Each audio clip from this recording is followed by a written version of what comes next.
That was a hell of a raid today, Fingar. Got a lot of good stuff. Yeah? Yeah? I think so. Jarl should be happy, but if we aren't getting back before dark now, Well, it's already dark, Vidar. that's why we're not getting back. Come on now, that's- keep up. Gotcha. Okay. By the gods. So this tirade doesn't go on. Do you know any good stories to tell around fires? Well, not really, no. I didn't think you did. Luckily, I do. Since it's that time of year where everyone loves the spooky things. Have you heard of Grettir? Grettir, Yeah. isn't he, into Norway? Or? He's been all over. Norway, he got kicked out of there. Then he went to Iceland and he got kicked out of there. But this is a story of him when he was still, I believe, still in Norway. He was out at a village, being his normal Thor-like self. And he happened to look out and he saw a flame over a mound. Oh, over a mount, like a burial mound. Yeah, yeah, Interesting. indeed. And he had his first thought was naturally, hey, you there local, whose mound is that? And then no one wanted to talk about it. But eventually he forced someone to tell him the story. And apparently that mound was the Jarl's father's mound. Oh, But every time someone would speak ill of the current Jarl, that person would go missing. And lots of times they thought they heard screaming coming from this mound. But Grettir, he knew that if there are flames above a burial mound, there's probably a lot of treasure inside. So he somehow convinced, I'm assuming he just forced this person, for he was very strong, to come with him to that mound. is that why they call him Grettir the Strong? One would assume. Okay. Could be from his strong older too. I'm not really sure. I never met the guy. But they went at, for whatever reason, at night into this mound.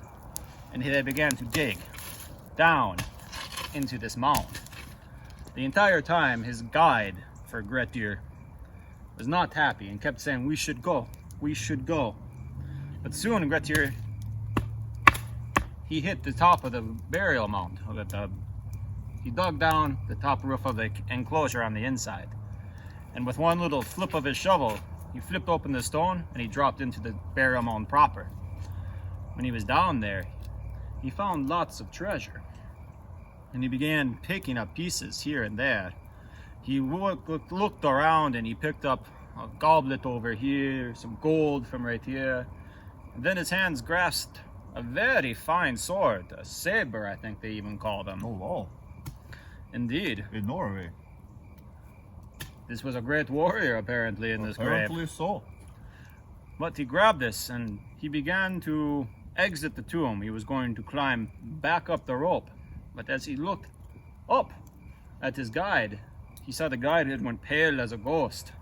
And he dropped the rope back in, to which Grettir was like, What are you doing? But then Grettir felt something grab him on the shoulder.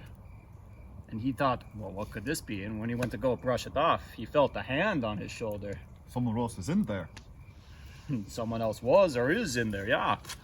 And for when he turned around, he met the Jarl's father.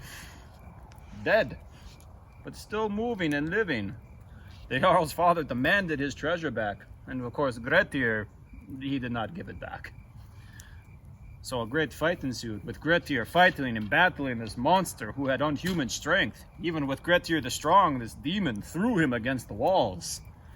It looked like Grettir might be Grettir the Dead soon, until he grabbed that sword once more, lifted it up, and with one lucky slice, took off the old Jarl's head.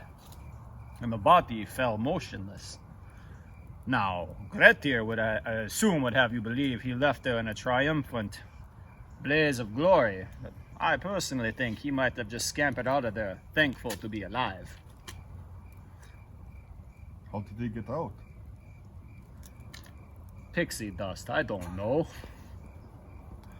They never told me those fun actual parts of the story. They just go, oh look, I found this sword, I took it off of Grettir. Oh, how'd you do that? Well, we finally killed him after 20 years of being on the outlaw. And, oh no, he must have got this from some Draugur's grave.